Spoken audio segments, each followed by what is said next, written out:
잠깐요. 30초만 들어보세요. 여러분이 지금 먹고 있는 식사에 혈당을 낮추는 성분이 들어있을 수 있습니다. 아니면 전혀 없을 수도 있습니다.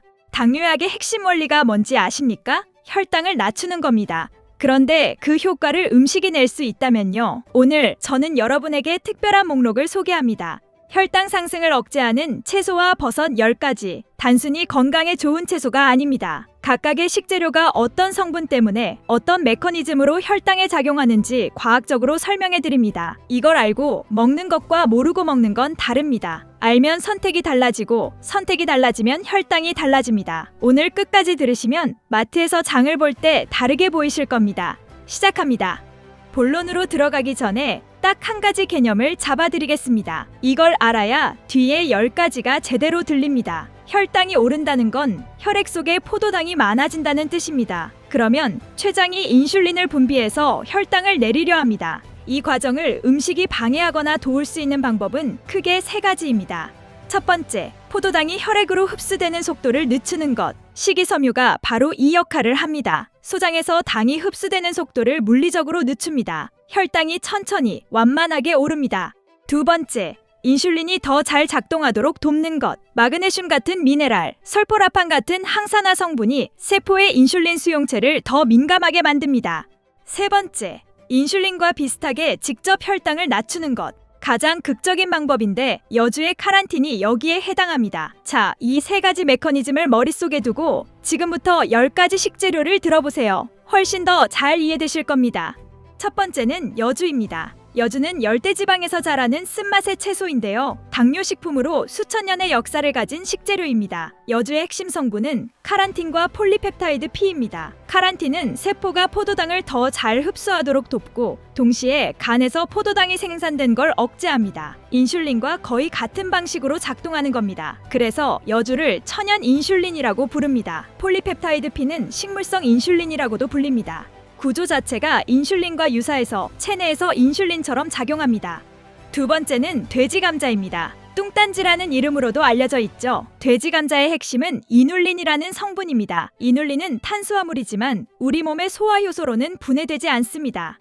그래서 소장에서 흡수되지 않고 그대로 대장으로 내려갑니다. 가는 길에 다른 음식의 포도당 흡수도 늦춰줍니다. 결과적으로 혈당 스파이크가 훨씬 완만해집니다. 그리고 이눌린은 장내 유익균의 먹이가 됩니다. 장 건강이 좋아지면 인슐린 감수성도 함께 올라갑니다. 세 번째는 브로콜리입니다. 혈당 관리 면에서 굉장히 강력한 식재료입니다. 핵심 성분은 설포라판입니다. 설포라판은 우리 몸의 세포에 들어가서 산화 스트레스를 낮추고 염증을 줄입니다. 혈관 손상을 직접 막는 역할을 합니다. 그리고 인슐린 저항성을 개선한다는 연구 결과가 있습니다. 세포의 인슐린 수용체 기능을 회복시키는 겁니다. 네 번째는 시금치입니다. 시금치가 혈당에 좋은 이유는 마그네슘 때문입니다. 췌장이 인슐린을 분비하는 과정에 마그네슘이 필수적으로 관여합니다. 마그네슘이 부족하면 인슐린 분비 자체가 줄어듭니다. 연구에 따르면 마그네슘이 결핍된 사람은 그렇지 않은 사람보다 2형 당뇨 발생 위험이 최대 2배 높습니다. 시금치 한 접시에 하루 마그네슘 권장량의 약 40%가 들어있습니다. 다섯 번째는 양배추입니다. 양배추는 식이섬유의 힘으로 혈당을 조절합니다. 식이섬유는 소장에서 포도당 흡수를 가로막는 그물망 같은 역할을 합니다. 밥을 먹어도 포도당이 한꺼번에 쏟아지지 않고 조금씩 천천히 혈액으로 들어오게 합니다. 그래서 식사 순서가 중요합니다. 양배추를 밥보다 먼저 먹으면 이후에 들어오는 탄수화물의 혈당 충격을 완화합니다. 양배추 먼저, 밥 나중에를 기억하세요.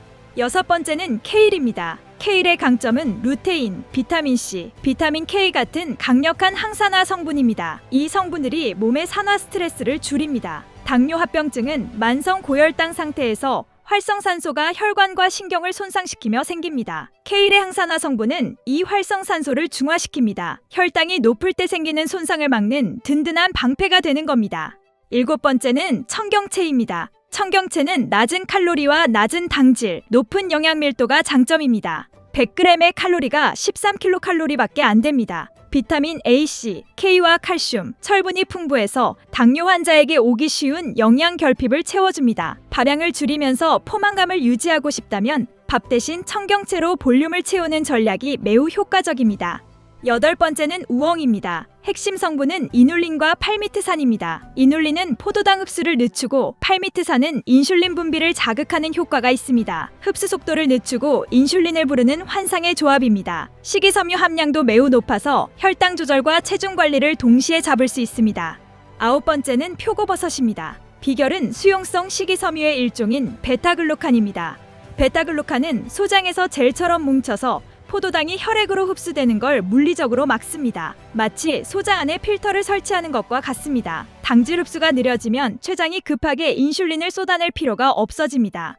10번째는 모기버섯입니다. 오늘 소개한 10가지 중에서 식이섬유 함량이 가장 높습니다. 말린 모기버섯 100g에는 식이섬유가 약 57g 들어있습니다. 사과와 비교하면 거의 30배에 달하는 수치입니다. 이 압도적인 식이섬유가 당 흡수를 강력하게 억제합니다. 효과와 가격, 접근성 면에서 최고점을 줄 수 있는 식재료입니다.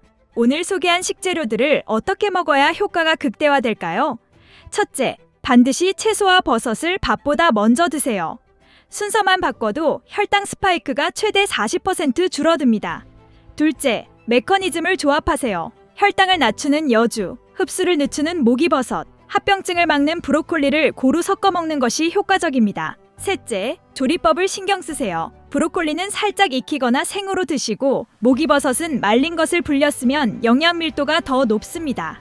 오늘 우리는 여주의 카란틴, 돼지 감자와 우엉의 이눌린, 브로콜리의 설포라판, 시금치의 마그네슘, 양배추와 청경채의 식이섬유, 케일의 항산화 성분, 그리고 버섯들의 베타글루칸을 공부했습니다. 이 귀한 성분들은 특별한 약국이 아니라 동네 마트와 시장에 있습니다. 당뇨약은 하루에 한 번 먹지만 밥상은 하루에 3번입니다. 약보다 먼저 밥상 위에 답이 있습니다. 오늘 집에 돌아가실 때 냉장고에 모기버섯 하나를 넣어두거나 내일 아침 브로콜리를 살짝 쪄서 드셔보세요. 그게 시작입니다. 감사합니다.